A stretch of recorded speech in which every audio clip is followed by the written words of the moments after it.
Olá pessoal, meu nome é Caio Oliveira. No vídeo de hoje vamos ver uma matéria espanhola que fez uma análise profunda da guerra comercial que acontece no mundo e como o Brasil pode se beneficiar com isso. Vamos para o vídeo.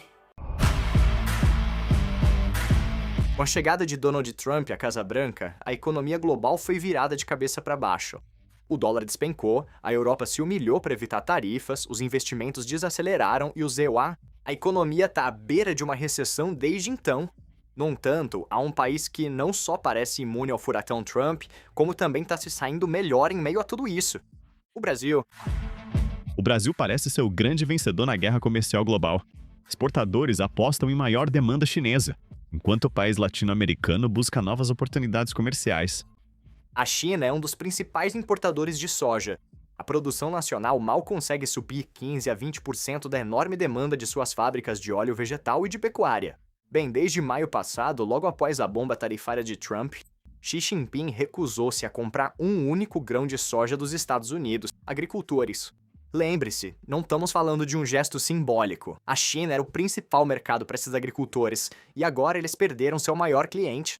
A situação tornou-se tão crítica que Trump já anunciou pacotes de ajuda no valor de dezenas de bilhões de dólares para compensá-los. Em outras palavras, mais um grande sucesso da guerra comercial. Parar de negociar com a China e ter que pagar dinheiro do governo para os produtores de soja dos DEUA, xadrez quântico de 5 dimensões, né? Enfim, o fato é que os porcos e galinhas da China ainda precisam ser alimentados. Então, se Xi Jinping não comprar soja dos Estados Unidos, ele vai ter que conseguir de outro lugar. Consegue adivinhar de olho? Isso mesmo. Os produtores de soja americanos estão arrasados. Os brasileiros estão radiantes. A guerra comercial de Donald Trump consolidou o Brasil como superpotência da soja. E isso não é novidade. No início do primeiro mandato de Trump, tanto o EU quanto o Brasil exportavam a mesma quantidade de soja para a China. Mas depois da primeira leva de tarifa, o gigante asiático ficou muito mais dependente do Brasil. E agora estamos vendo a história se repetir. Como resultado, as exportações de soja para a China dobraram em menos de uma década. E a demanda chinesa serviu de trampolim para o Brasil também ampliar sua presença na Europa e no Sudeste Asiático. Para você ter uma ideia, quando a China anunciou uma tarifa extra de 10% sobre os EUA, em resposta à sua política comercial, o prêmio sobre a soja brasileira disparou para 85%. Ou seja, os compradores de soja estavam dispostos a pagar quase o dobro pela soja brasileira, simplesmente para se protegerem de uma escalada na guerra comercial. Mesmo assim, o Brasil não pode se acomodar. Não seria a primeira vez que um país latino-americano teve uma oportunidade brilhante e acabou jogando tudo pelo rala. Na verdade, não seria a primeira nem a segunda vez que isso acontece no Brasil. Então as perguntas são claras. Será que o Brasil pode mesmo ser o grande vencedor na guerra comercial de Trump? Que papel a China vai desempenhar em tudo isso, além do exemplo da soja? E que obstáculos a economia brasileira pode encontrar pelo caminho? A gente vai te contar tudo isso neste vídeo. E já adianto que não vão faltar obstáculos. Os países da América Latina nunca facilitam as coisas, mas esse é só um entre muito. É um caso específico que mostra como uma guerra comercial entre China e EU está aumentando a demanda por certos produtos em outros países. E acredite, há muitos outros exemplos para escolher.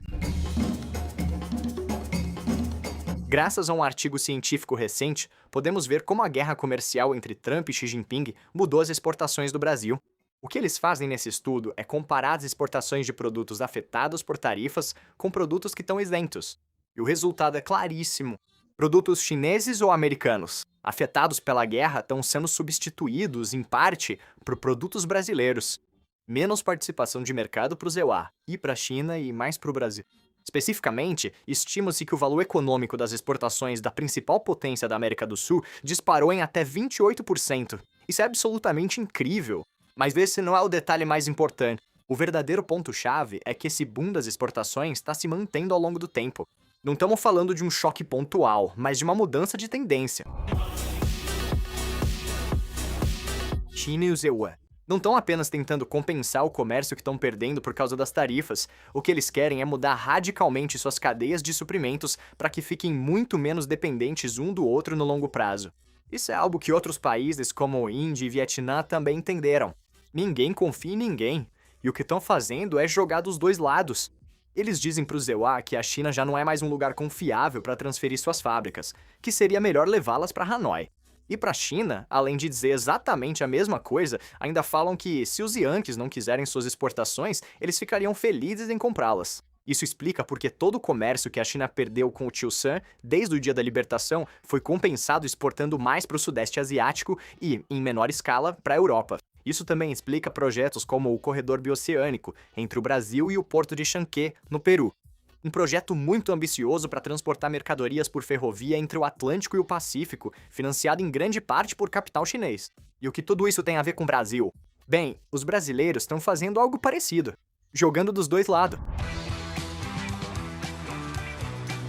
Mais cedo demos um exemplo de como o Brasil está se aproximando da China para substituir os EUA, mas também temos um exemplo muito claro do oposto.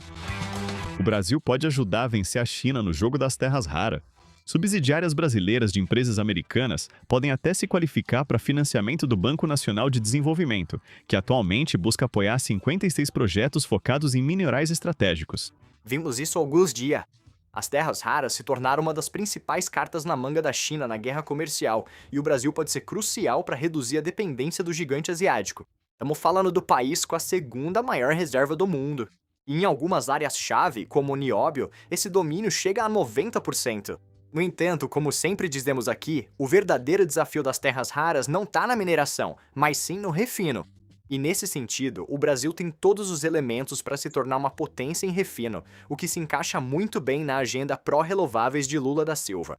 Por enquanto, não há nenhum grande acordo entre Brasil e Estados Unidos, mas esse assunto já está em pauta. Além disso, o Brasil não está se beneficiando apenas da China e dos Estados Unidos. A turbulência da guerra comercial forçou terceiros a buscarem acordos e formarem alianças. Nesse sentido, às vezes é difícil distinguir o socialista Lula da Silva do próprio Javier Milei. Trump não é o xerife do mundo, ele é apenas o presidente dos Estados Unidos. Precisamos superar o protecionismo e garantir que o livre comércio possa crescer. Também há a reaproximação do Mercosul com a Europa, uma questão que ficou engavetada por décadas, mas que foi retomada nos últimos anos. Ou ainda o caso da Índia, que dobrou seu fluxo comercial com o Brasil nos últimos 5 anos. Será que veríamos isso sem a guerra comercial? Bom, talvez, mas certamente não nessa escala. Talvez o maior aumento nos fluxos comerciais que veremos, independentemente do aumento das tarifas, mas também por causa dele, será com a Índia. Jorge Viana, presidente da Agência Brasileira de Promoção de Exportações e Investimentos. Muitos de vocês devem se perguntar: vimos o Brasil substituindo os Estados Unidos nas exportações. E como ele pode substituir a China em setores como terras raras? Mas a guerra comercial não é apenas uma disputa entre China e EUA. Trump também puniu o Brasil assim como fez com todo mundo. Na verdade, o país de Lula da Silva recebeu um dos piores acordos, uma tarifa, prepare-se, de 50%, comparado a 10% para a Argentina, que também é uma grande concorrente. Poxa, isso parece um golpe devastador dos Yankees. A guerra comercial de Trump realmente vale a pena para o Brasil se é justamente o país que está recebendo uma das tarifas mais altas? Surpreendentemente, sim. A verdade é que essa tarifa de 50% é muito menos assustadora do que parece à primeira vista. Por quê? Para entender isso, vamos por partes. E sobre a imunidade brasileira?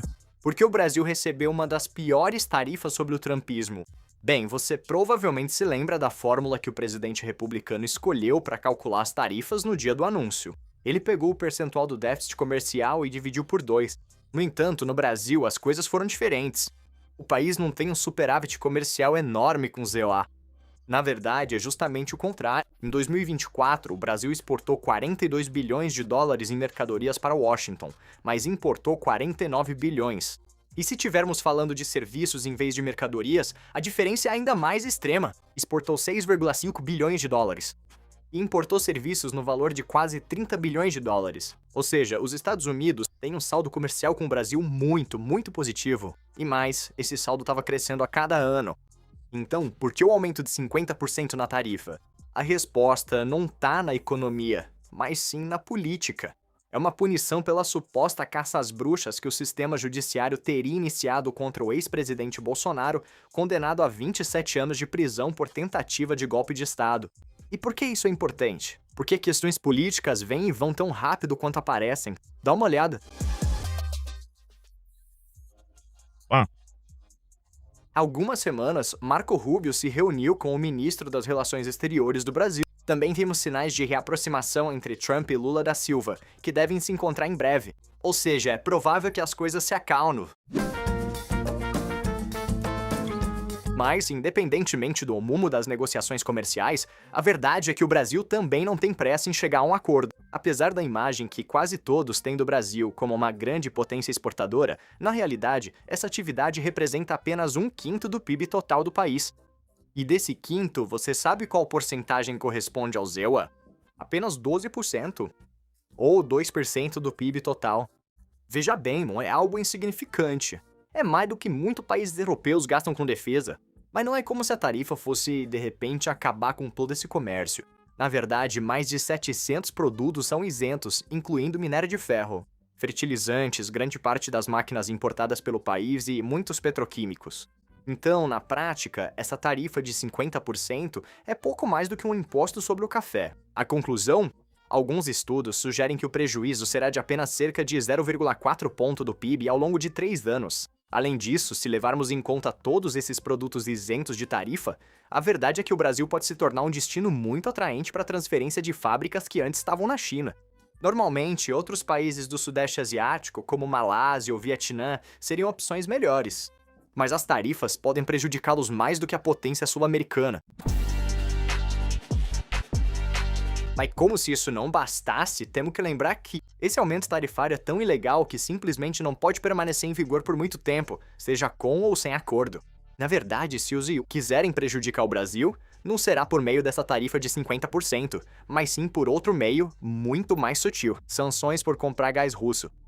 O Brasil teme tarifas extras dos estados, tarifas sobre a compra de diesel russo. O Brasil compra grandes quantidades de diesel da Rússia e a maior parte dos fertilizantes usados na produção agrícola brasileira.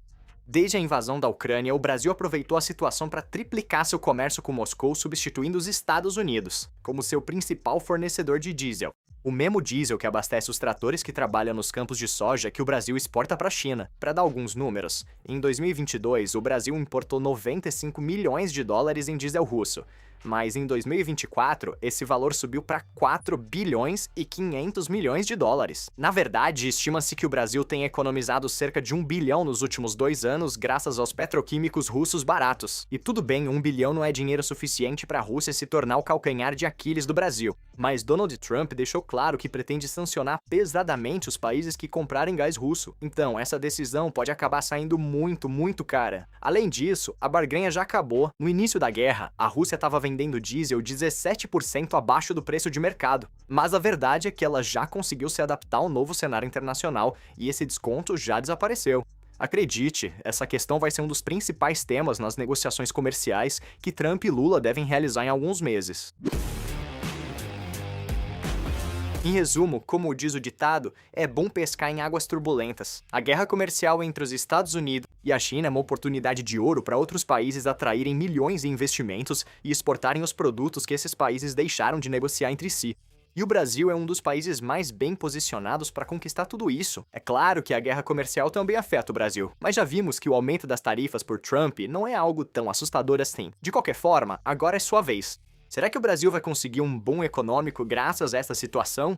Será que veremos o país substituir não só a soja e outras matérias-primas, mas também produtos industriais mais avançados? Qual será o próximo grande acordo comercial que veremos? Você pode deixar suas respostas aí nos comentários. Então, pessoal, o que acharam do vídeo? Deixe a opinião de vocês aqui nos comentários. Se inscreva no canal, ative o sininho, deixem um like, compartilhem, comentem e até o próximo vídeo.